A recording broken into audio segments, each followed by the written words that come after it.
Assalamualaikum dan salam sejahtera. Nama saya Nurhani Sulha binti Syarul Azman, bernombor kad pengenalan 010302110352. Saya berasal dari Semeru Perak.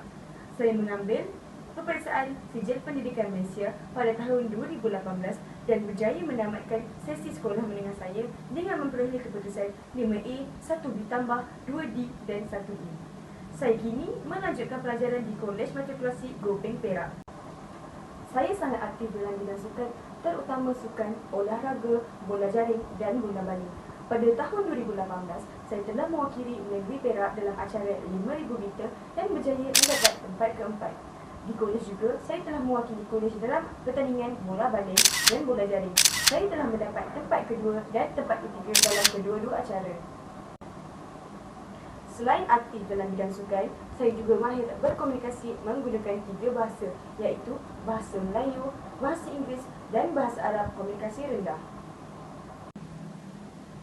Ilmu haiwan ialah satu ilmu berkaitan haiwan bagi merajui kelestarian hidupan haiwan. Program ini diperkasakan melalui aktiviti penguatkuasaan hidupan liar. Terdapat 5 jenis universiti di Malaysia yang menawarkan kursus ini. Salah satunya ialah Universiti Kebangsaan Malaysia. Saya berharap saya dapat menyembah ilmu haiwan dengan lebih mendalam sambil dibimbing oleh tenaga-tenaga pengajar yang arif dan lebih berpengalaman. Menerusi laman web Jabatan Hidupan Liar, organisasi ini masih memerlukan ramai kaki tangan dan saya sangat berminat untuk menjadi ahli Jabatan Hidupan Liar bagi menjaga kebajikan haiwan. Selain itu, pekerjaan dalam bidang ini dilihat sedikit menumbuh sebanyak 8% menjelang tahun 2026. Saya berharap saya akan diberikan peluang untuk menunjukkan kredibiliti diri saya. Sekian, terima kasih. Darurat yang diisytiharkan di Tanah Melayu oleh Kerajaan British di tahun 1948 sehingga tahun 1960 merupakan satu peristiwa penting dalam persejahteraan Malaysia. Pengisytiharan darurat ini diikuti dengan penarikan hak-hak sivil dan pemberian kuasa istimewa kepada pihak polis. Pada umumnya, punca pengisytiharan darurat berlaku adalah kerana pembunuhan 3 orang pengurus ladang berbangsa Eropah di Sungai Siput, Perak pada tahun 1948 yang telah menyebabkan Kerajaan Persekutuan mengisytiharkan darurat di seluruh kawasan Tanah Melayu. Sebulan selepas itu, Parti Komunis Malaya atau lebih dikenali sebagai PKM telah diharamkan. Disebabkan pengharaman ini, ahli PKM berasa tidak berpuas hati kerana mereka berasa jasa mereka telah pun dilupakan oleh British, terutama semasa penentangan Jepun. Kesannya, PKM telah mengubah dasar mereka yang bersifat sederhana kepada bentuk yang lebih agresif. Contohnya, PKM memulakan dengan mogok bersama Kesatuan Sekerja serta penubuhan Persatuan Buruh baru, iaitu New Diplomatic Youth League.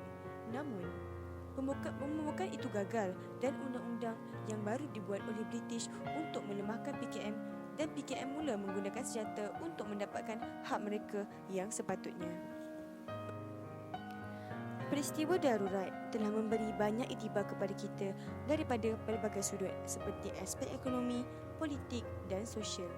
Misalnya, iktibar daripada aspek ekonomi ialah pihak kerajaan haruslah bijak dalam mengurus kewangan negara seperti menjalani hubungan diplomatik dengan negara luar yang lain iaitu Jepun supaya negara kita dapat melabur saham dengan mereka. Kesannya, dana negara kita akan meningkat melalui pelaburan mata wang asing dengan negara luar yang lain yang lebih dikenali sebagai hubungan dua hala.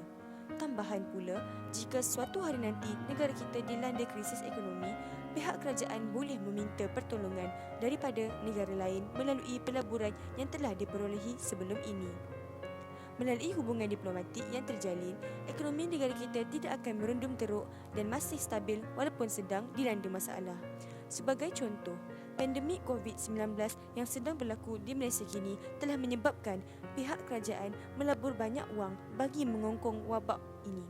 Jadi, ekonomi negara kita akan sedikit terjejas. Tetapi, disebabkan negara kita mempunyai hubungan diplomatik yang baik dengan negara luar yang lain seperti China misalnya, pengeluaran dana yang banyak dapat dikurangkan kerana mereka telah membantu sedikit sebanyak seperti pembelian penutup muka dan sebagainya. Selain itu, dari segi aspek sosial, rakyat haruslah bersatu padu dalam membendung gerakan penjajah yang berkefahaman kejam jika suatu hari nanti negara kita dijajah. Hal ini bagi memastikan keselamatan negara kita sentiasa selamat dan terjamin. Misalnya, jika keselamatan negara kita terumbang-ambing, rakyat akan berasa gelisah dan akan bertindak di luar batasan.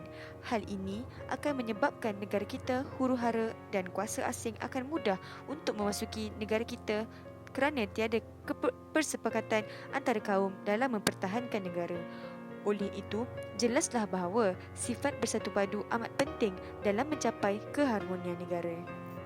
Dari aspek politik, kita mestilah mengikuti dan melibatkan diri dengan segala aktiviti yang berkaitan dengan usaha untuk mengekalkan kemakmuran negara.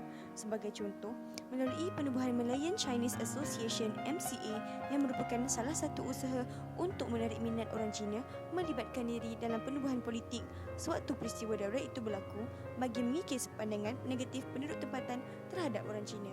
Jadi, apa yang kita boleh contohi adalah dengan mengikuti segala kempen untuk kemakmuran negara, perpaduan juga dapat dipupuk.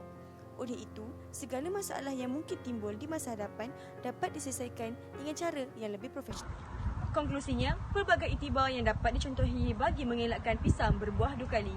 Justru itu, jelaslah bahawa keseimbangan ekonomi sesuatu negara tidak hanya bergantung kepada pihak kerajaan sahaja, tetapi semua rakyat juga terlibat dalam membangunkan ekonomi negara supaya lebih stabil dari semasa ke semasa.